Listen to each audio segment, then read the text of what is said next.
আলহামদুলিল্লাহ আজকে হয়তো মাহে রমজানের প্রথম সেহরি খাওয়া হতে পারে। এটা অনেক আনন্দ লাগতেছে।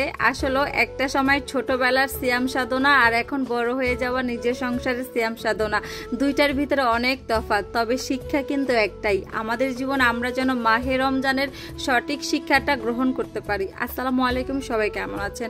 আমার ভিডিও দেখে সেদিন একটা আপু কমেন্ট করেছে, আচ্ছা আপু, রমজান মাসের আগে এত এত কাজ যে গুছিয়ে রাখতেছো কেন?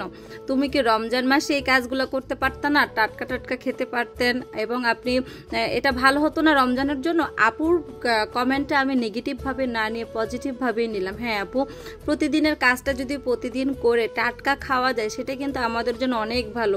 কিন্তু দেখেন আমাদের জীবনযাত্রা আগের থেকে কিন্তু একটু অন্যরকম হয়ে গেছে। আমাদের সময়টাতে আমাদের মা বাবা কিন্তু আমাদেরকে স্কুলে নিয়ে যেত না, আমাদের বাচ্চাদের সাথে তারা লেগে থাকতো না, মানে তাদের বাচ্চাদের সাথে লেগে থাকতো না, কিন্তু আমরা আমাদের বাচ্চাদেরকে স্কুলে দিয়ে আসা, নিয়ে আসা, তাদের পড়াশোনা সব কিছু মিলিয়ে যদি রোজার মাসে মানুষের ইবাদত থাকে, দেখবেন অন্যান্য সময় কোরআন তালাওয়াত হয়তো বা সবাই করে, কিন্তু রমজান মাসে সবাই চায় একটা কোরআন খতম দেওয়ার জন্য। সেই ক্ষেত্রে সবাই সময়গুলো যদি একটু ইবাদতের দিকে দিয়ে কাজটা একটু গুছিয়ে রাখতে পারে এটা ভালো। কিন্তু কাজ কিন্তু মেয়েদের সারাদিনই থাকে।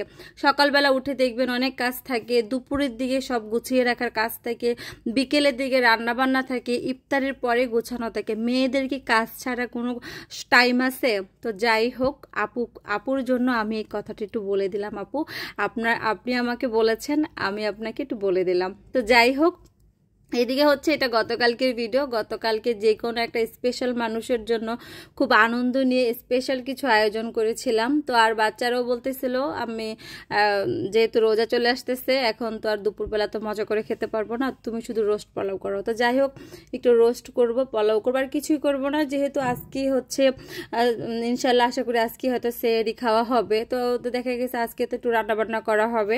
তো এখানে একটু রোস্ট করে নিচ্ছি। রোস্ট করতে গিয়ে দেখি যে বাদাম শেষ হয়ে গেছে, মাত্র 2 আইটেমের বাদাম ছিল, আর কিশমিশ দিয়েছি, আর হচ্ছে জায়ফলটা দিতে পারছি, আর কিছুই দিয়ে নেই। তারপরে একটু নিজের টেকনিক খাটিয়ে টাটিয়ে রোস্টটা করলাম। আলহামদুলিল্লাহ রোস্টটা কিন্তু অনেক মজা হয়েছিল। আসলে এক এক সময় কিন্তু প্রতিদিনই মজা হয়, কিন্তু এক এক দিনের স্বাদটা কেন যেন এক এক রকম। বাবুর্চি তো একজনই। তো যাই হোক, আসলে আজকে থেকে যেহেতু সেহরি খাবো ইনশাল্লাহ। আসলে মাহে রমজানটা আমাদের ছোটবেলায় একরকম ছিল, আমাদের কোনো দায়িত্ব ছিল না, কিন্তু এখন আমাদের অনেক দায়িত্ব থাকে, অনেক কিছু শেখানোর থাকে অনেক, মানে বাচ্চাদের থেকে। আসলে মাহে রমজানের শিক্ষা কিন্তু একটাই, হয়তো বা আমাদের সময়টা আলাদা, হয়তো এখনকার সময় আমরা একরকম, ছোটবেলায় একরকম ছিলাম। তবে রমজান মাসটা ঈদের থেকেও বেশি মজা আনন্দ লাগে কেন যেন। একটা মাস যখন শেষ হয়ে যায় তখন মনে হয় লাইফে আমরা কোনো কিছু নিয়ে আফসোস করি কিনা জানি না, রোজা কেন শেষ হয়ে যায় এটা নিয়ে সবার একটা আফসোস থাকে, তাই না? কত সুন্দর একটা মাস, কত সুন্দর সিস্টেম। তো যাই হোক, আমার এখানে রোস্টের ভিতরে একটু গুঁড়ো দুধ দিয়ে দিলাম। আর এই যে কাজ করতেছি, আপনাদেরকে তো কিছু দেখাচ্ছি না, এত হাজার পরিমাণে কাজ করেছিলাম ব্যাক ক্যামেরায়, যে করতে করতে মানে কি যে অবস্থা। তো ওই দিন একদম শুক্রবারই সব শেষ করে ফেলছি। আজকে তো শনিবার, আজকে কোনো কাজই করিনি, কিছু দুপুরবেলা হালকা পাতলা রান্না করছি, কারণ এখন আমার মানে রেস্ট। তো যাই হোক, অনেক কাজ করা হয়েছে, একটু বেরেস্তা উপর দিয়ে দিলাম। আর এইদিকে প্রায় 2 কেজি পেঁয়াজের বেরেস্তা দাঁড়িয়ে দাঁড়িয়ে করেছি, বুঝেন আল্লাহ এগুলা করাটা কতটা টাইম। বেসন থেকে শুরু করে 3 আইটেমের আলুর চপ করেছি। ইনশাল্লাহ আমার লাইফস্টাইল অফ রিসনা পেজে আজকে দিব না, আগামীকালকে রাত 8টায় আমি আমার 3 আইটেমের আলুর চপটা দিব। তবে এবার ফার্স্ট টাইম আমি একটা কিমা আলুর চপ করেছি, এত মজা ইউনিক। অবশ্যই আমার আপুদের সাথে শেয়ার করব। যারা যারা আমার এই পেজটাকে ভালোবাসেন তারা আমার লাইফস্টাইল অফ রিসনা পেজটাকেও ভালোবাসা দিবেন সমান তালে। তো যাই হোক, এই যে এক ডিব্বা শুধু ভরতেছি, আরও কয়েকটা হয়েছে।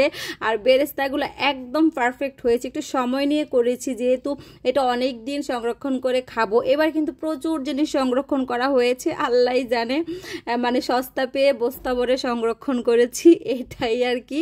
যা পেয়েছি সব করেছি। তো যাই হোক, এদিকে বেরেস্তা করা শেষ, রান্না বান্না করা শেষ, খাবার সাজিয়ে তারপর পরিবেশন করব। একটা কেকও এনেছিলাম স্পেশাল মানুষকে সারপ্রাইজ দেওয়ার জন্য। তো যাই হোক, কিছু কিছু সময় অনেক বেশি আশা করলেও সে আশাটা সুন্দর মতো হয় না। এই তো কিমা আলুর চপগুলো খুব সুন্দর হয়েছে, এগুলো এখন যাবে বরফের দেশে। তো কেমন লাগলো ভিডিওটা? আসসালামু আলাইকুম।